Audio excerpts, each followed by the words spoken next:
Hello friends, movies all অ্যাবাউটে আপনাদের স্বাগত। অভয়া কাণ্ড নিয়ে তৈরি অজেয়া ওয়েব সিরিজটা চলে এসেছে হইচইয়ের পর্দায়। তো কেমন লাগলো সিরিজটা? আমি এখানে প্রথমেই একে অপরের বিপরীতে দুটো কথা বলতে চাই। এক, এই সিরিজটা না বানালেও চলতো, এটা অনেকটা কাঁটা ঘায়ে নুনের ছিটে মনে হয়েছে। আর দুই, এই সিরিজটা বানিয়ে মেকাররা হয়তো ভালো কাজই করলেন, কারণ এই সিরিজটা দেখার পর হয়তো কিছু মানুষের বিবেক আবার জাগ্রত হতে পারে। এই কেসটার এবার অন্তত কিছু সমাধান হতে পারে।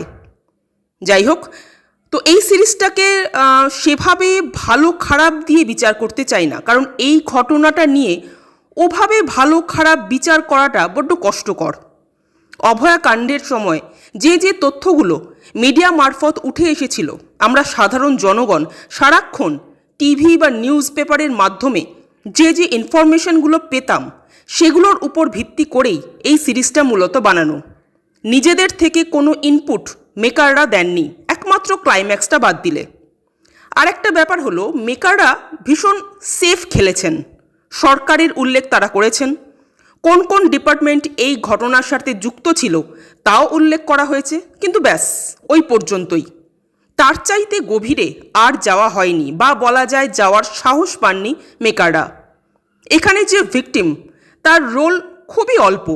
তার ডেসক্রিপশন, অর্থাৎ সে কীরকম মানুষ ছিল, তা কেবল মুখেই বর্ণনা করা হয়েছে। আর তার বাড়ির লোককে তো প্রায় দেখানো হয়নি বললেই চলে। যেটা সবচেয়ে অদ্ভুত ব্যাপার, সেই সময় সমগ্র পশ্চিমবঙ্গ রাস্তায় নেমেছিল এই ঘটনার প্রতিবাদে। দিনের পর দিন সাধারণ মানুষ সেই প্রতিবাদ করে গেছে, এবং সাধারণ মানুষের চাপে এবং মিডিয়ার চাপেই কিন্তু সরকারের টালমাটাল অবস্থা হয়েছিল কিছুটা হলেও। অথচ জনগণের সেই প্রেশারটাকে, সেই চাপটাকে এখানে দেখানোই হলো না। এখানে সকলের অভিনয় কম বেশি ভালো, তবে সোহিনী এখানে বেশ ভালো কাজ করেছেন। প্রথম দিকের এপিসোডগুলো দেখলে মনে হবে সোহিনী যেন একটু বেশি ওভার স্মার্টগিরি করছেন, বাট পরবর্তী এপিসোডগুলোতে বোঝা যায় যে তিনি ধীরে ধীরে চরিত্রটার মধ্যে প্রবেশ করে গেছেন। তো ওভারঅল সিরিজটা একটা ঠিকঠাক সিরিজ, একবার অন্তত আপনারা চাইলে দেখতেই পারেন। এই ছিল আমার রিয়াকশন। আমাদের ভিডিও ভালো লেগে থাকলে প্লিজ লাইক, শেয়ার ও সাবস্ক্রাইব করতে ভুলবেন না। Thank you.